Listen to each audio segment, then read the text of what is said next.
반갑습니다. 3월 24일 수요일 의향 새벽 묵상 시작하도록 하겠습니다. 우리 함께 기도하면서 하나님 앞에 나아갑니다. 거룩하신 우리 아버지 하나님,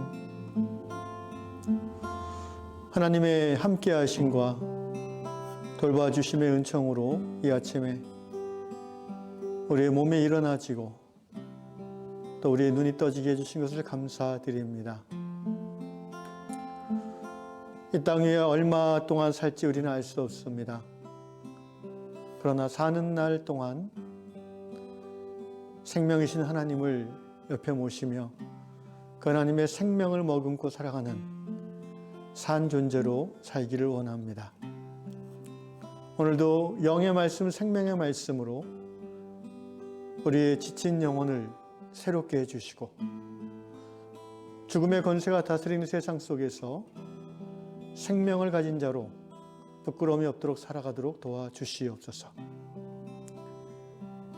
이 아침에 드리는 우리의 찬양이 하나님의 보좌에 상달되어지며 하나님의 얼굴에 미소를 띠게 하는 영의 찬양이 될 수 있도록, 진심 어린 찬미가 될 수 있도록 도와주시옵소서. 예수님의 이름으로 기도하옵나이다. 아멘. 오늘 본문 말씀에 맞춰서 찬양을 금과 은 나 없어도 내게 있는 것 내게 주니, 이 찬양으로 한번 찬양하겠습니다.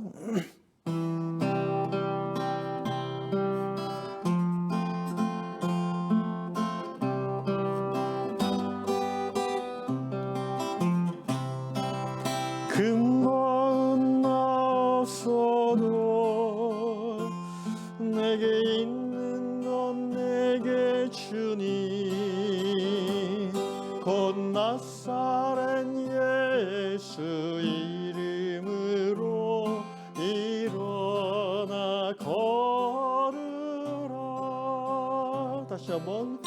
금과 은 나 없어도 내게 있는 건 내게 주니 곧 나사렛 예수 이름으로 일어나 걸으라. 그는 걸었네, 뛰었네, 찬양했네. 그는 걸었네, 뛰었네, 찬양했네. 곧 나사렛 예수 이름으로 일어나 걸으라. 그는 걸었네, 뛰었네, 찬양했네. 그는 걸었네, 뛰었네, 찬양했네. 곧 나사렛 예수 이름으로 일어나 걸으라.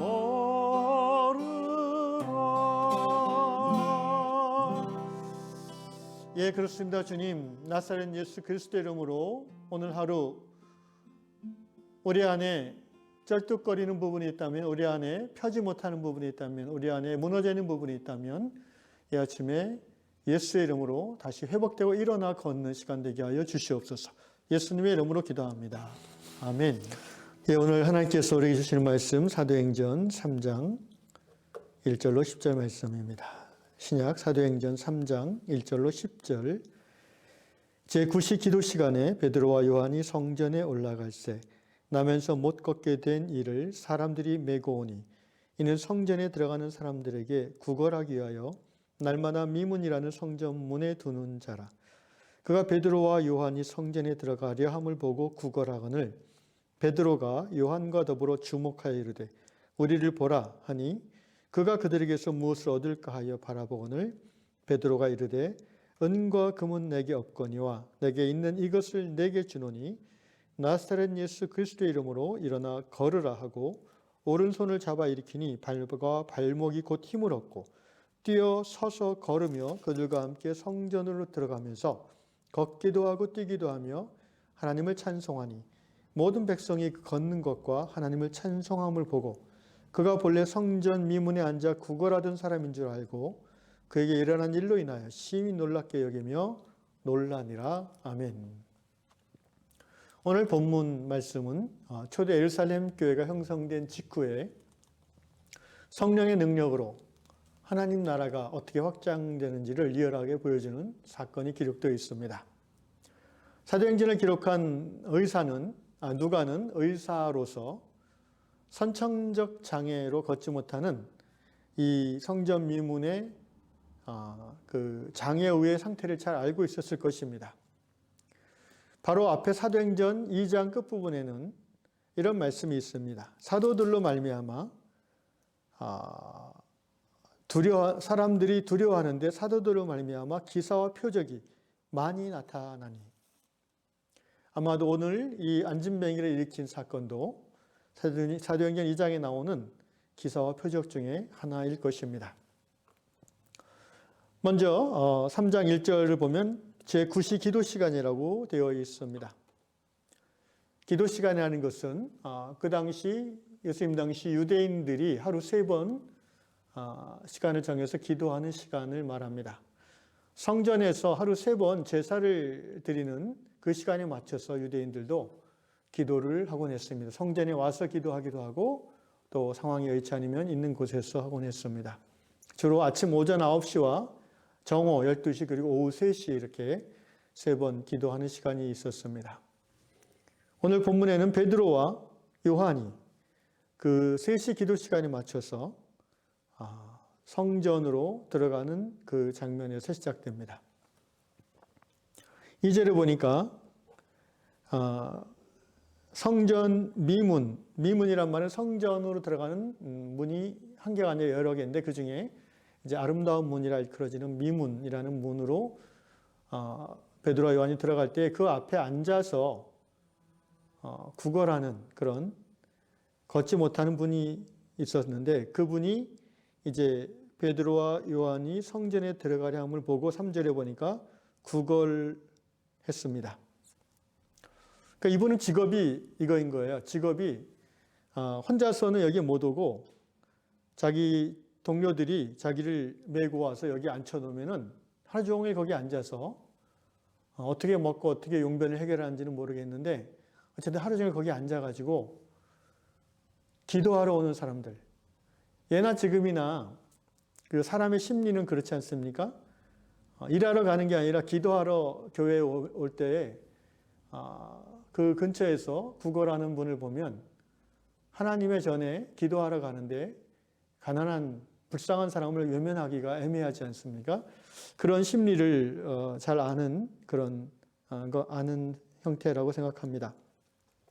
그래서 베드로와 요한은 이렇게 눈으로 보면서 한 푼 줍시오 이렇게 불쌍한 목소리로 구걸을 했겠죠.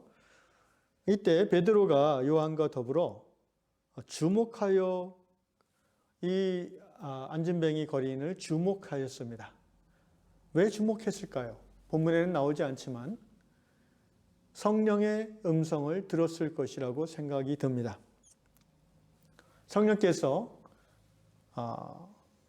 성전 미문에 들어가려는 순간에 베드로에게 그 안진뱅이를 향해서 예수의 이름으로 선포하라는 그런 마음을 주셨다고 생각합니다. 베드로가 그 성령의 음성을 외면하거나 또는 의심하지 않고 바로 그 거리인을 주목하여 보면서 이렇게 얘기합니다. 우리를 보라. 그때 거린이 자기가 구걸한 상대방이 반응을 보였잖아요. 그러니까 굉장히 더 적극적인 마음으로 무엇을 얻을까요? 5절에 바라보거늘 베드로가 이렇게 말합니다. 금방 우리가 불렀던 찬양이죠. 은과 금은 내게 없거니와 내게 있는 이것을 내게 주노니. 내게 있는 이것이 무엇이죠? 곧 나사렛 예수 그리스도의 이름입니다. 그렇게 이름으로 일어나 걸으라 하고 베드로가 끝난 게 아니라 그냥 걸으라 하고는 가만히 있는 게 아니라 이 거리를 향해서 손을 내밀었다는 거예요. 이것이 바로 믿음의 선포에 부합되는 믿음의 행동이라는 것입니다.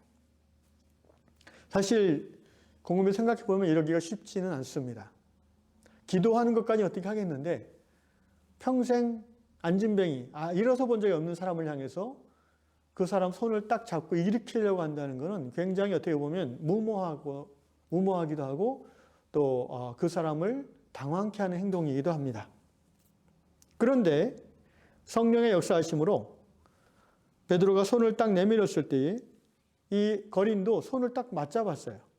그리고 베드로가 당겼을 때에 이 거린이 그냥 딸려온 게 아니라 아구구 나 죽네 뭐 이런 게 아니라 실제로 보니까 발과 발목이 곧 힘을 얻고 이렇게 되어 있습니다. 여러분, 인간의 근육이란 게 평생 이 사람은 걸어본 적이 없다고 하잖아요. 그러면 근육이 형성되어 있지 않을 겁니다. 뼈는 있어도.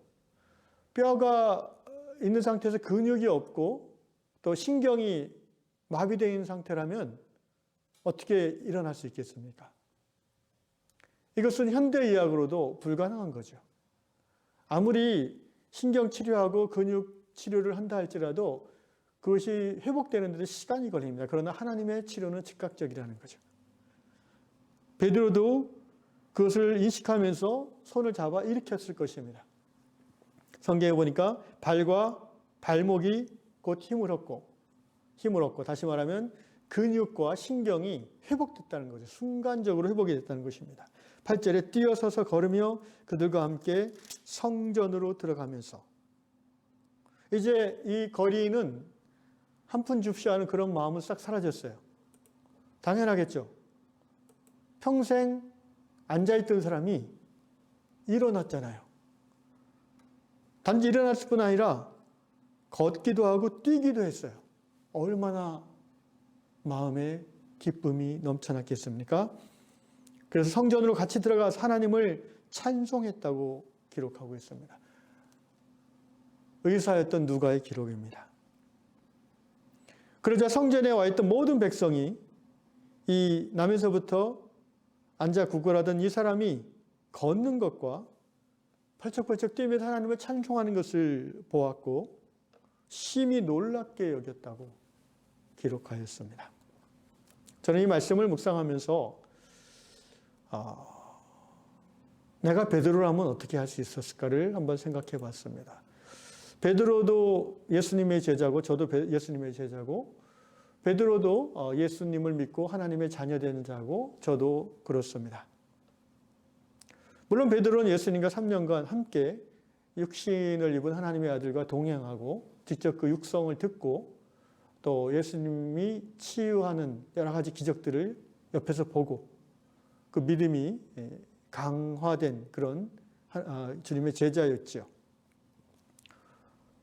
저도 오랫동안 사역을 하면서 이런 치유 사역이나 또 성령 사역에 어느 정도 익숙한 사람이지만 과연 내가 베드로처럼 즉각적으로 순종할 수 있었을까? 제 자신 돌아보게 되었습니다. 여기서 중요한 것은 하나님이 이 병자를 치유한 것은 분명한데 그 치유하는 과정에서 베드로가 쓰임받았다는 것입니다.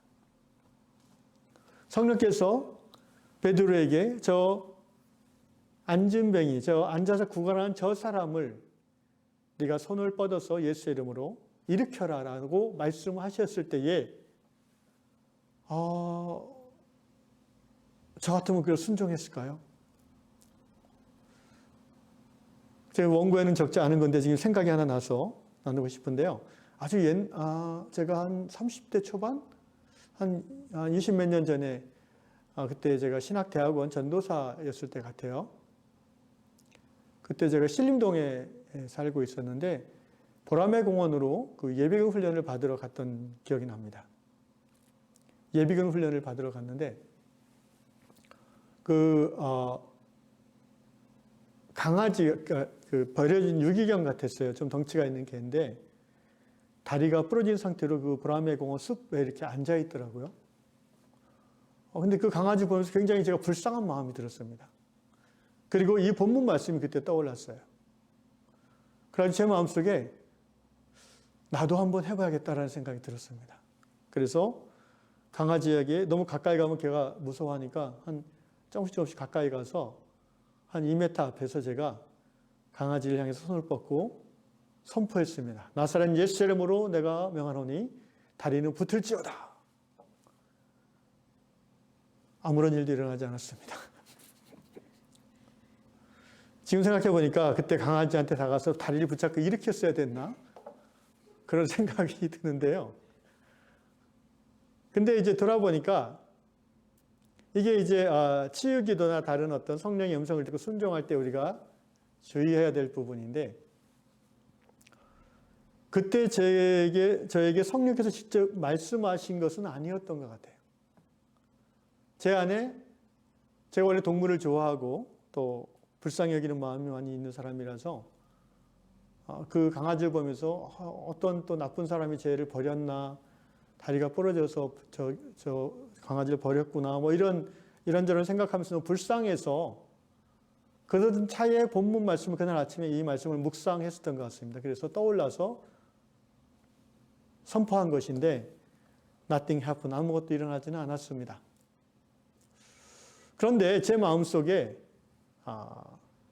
그 강아지를 제가 선포하고 또 아무 일도 일어나지 않았을 때 제가 갖고 있던 과자를 좀 걔한테 주면서 한 번 더 이렇게 그 아이의 앞으로의 이 강아지의 삶 속에 좋은 주인을 만나서 회복되기를 기도하고 시간에 쫓겨서 이제 훈련장으로 들어갔던 기억이 납니다.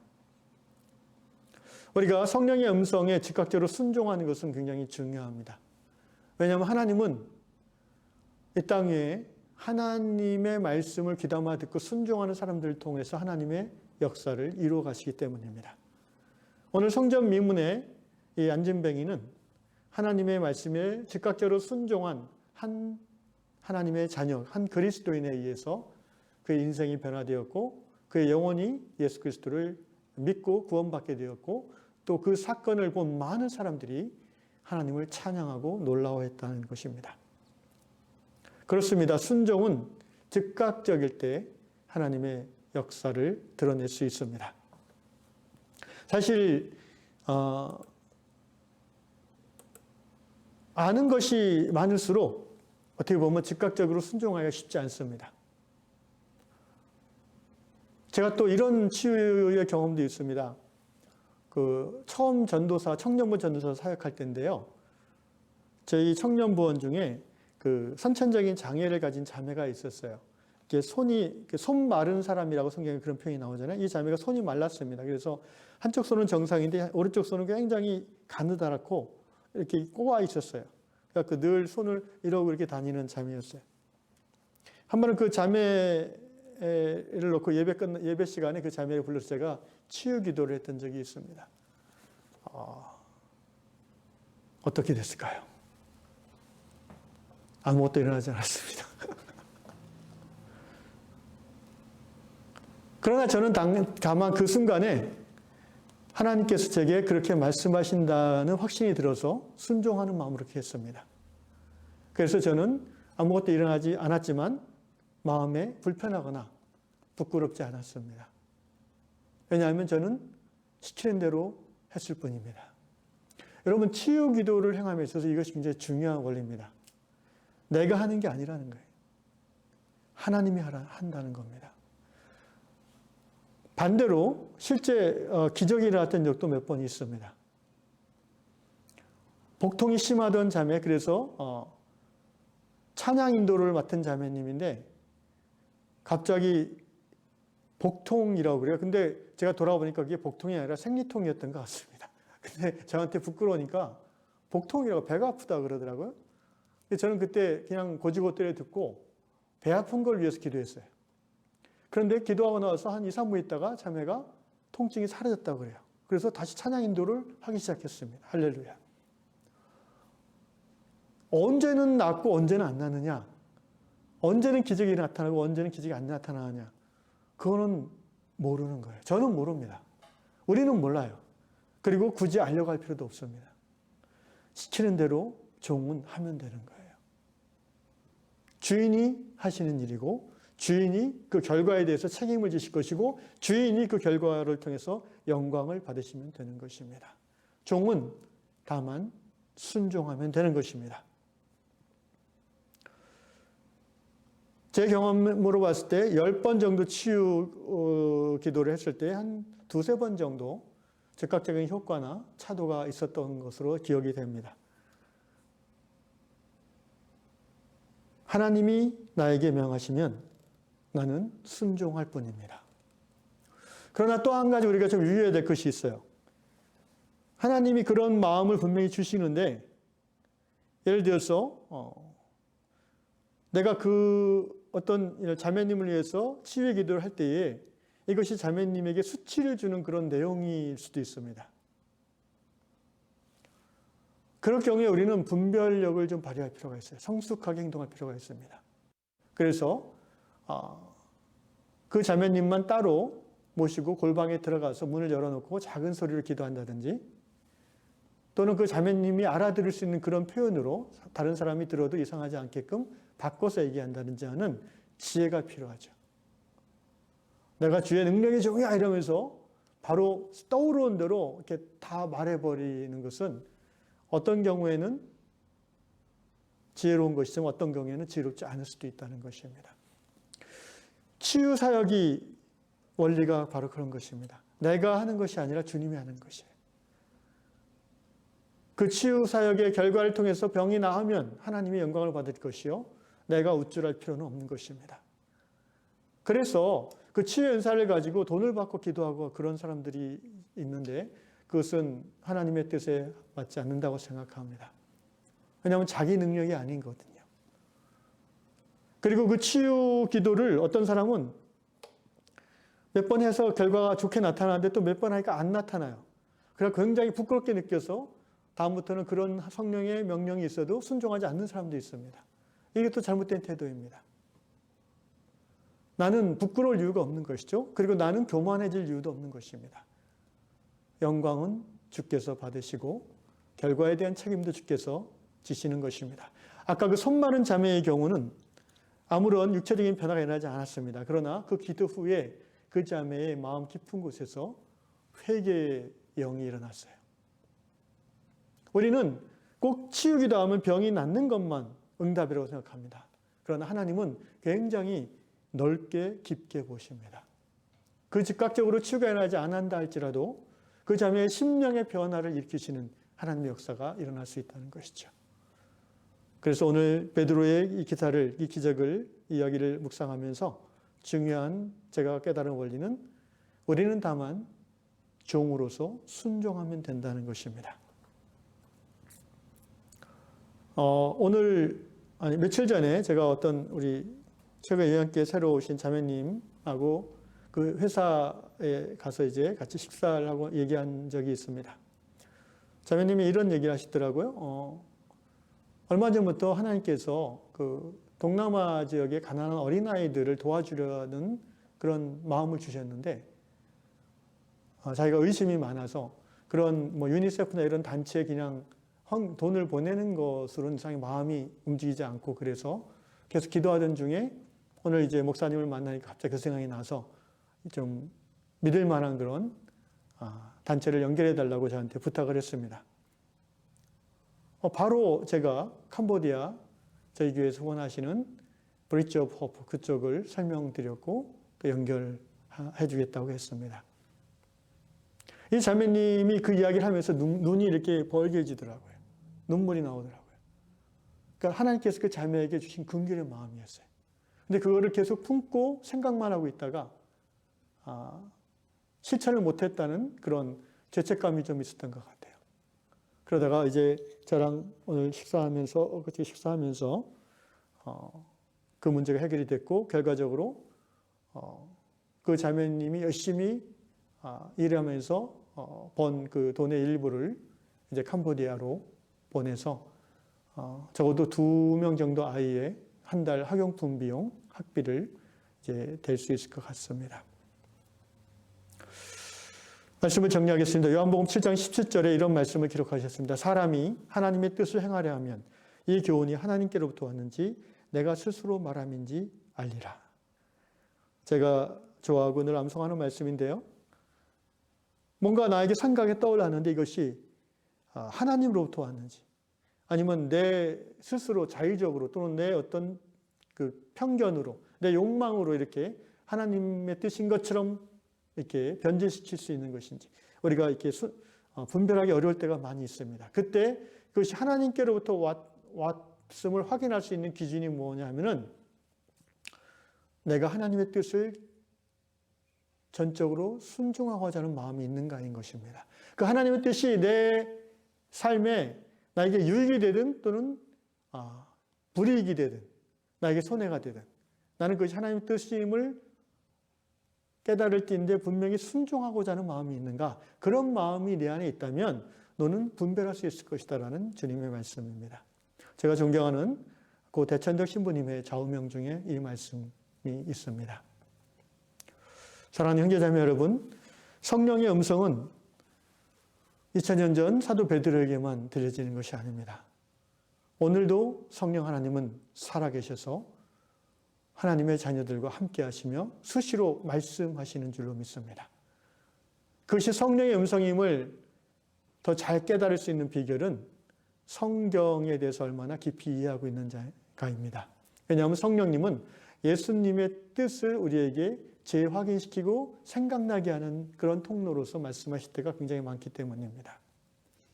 역으로 우리가 알고 있는 성경의 말씀, 예수님의 뜻과 반대되는 그런 내용의 음성이 들다 싶으면 우리가 분별할 수 있어야 된다는 거죠. 그러나 성령의 음성이 우리에게 들려질 때 우리가 얼마나 즉각적으로 순종하는가, 오늘 이 시간에 이 말씀을 들으면서 우리가 돌아볼 필요가 있다고 봅니다. 비근한 예로 우리가 가정에서 부부싸움을 하고 난 후에 성령께서 여러분에게 뭐라고 하십니까? 끝까지 싸우라고 하십니까? 아니죠. 가서 용서를 구하라고 말씀하시지 않습니까? 얼마나 그 주님의 말씀에 즉각적으로 순종하시는지 모르겠습니다. 순종할 때 어떤 열매가 있는지 우리는 경험으로 알 수 있습니다. 바라기는 우리의 일상 속에서 오늘도 말씀하시는 성령의 음성에 분별하여 듣고 믿음으로 순종함으로 예수의 이름을 크게 드높이는 저 여러분의 신앙의 삶 될 수 있기를 주의 이름으로 축원합니다. 기도하겠습니다. 그렇습니다. 주님, 사람이 하나님의 뜻을 행하고자 하는 마음이 있다면 이것이 하나님으로부터 온 것인지 아니면 내 욕망으로부터 온 것인지를 분별할 수 있다고 하셨습니다. 주님, 우리는 하나님의 종이요, 우리는 하나님의 자녀요, 우리의 인생의 주인이 내가 아니라 주님인 것을 고백합니다. 주께서 명하시면 바로 순종함으로 주의 영광을 드러낼 수 있는 종들이 되게 하여 주옵소서. 순종하되 이것이 내 욕망인지 나의 편견으로부터 온 것인지 아니면 하나님의 말씀에 근거한 하나님의 뜻인지를 더 선명하게 분별할 수 있는 말씀의 지혜를 다하여 주시옵소서.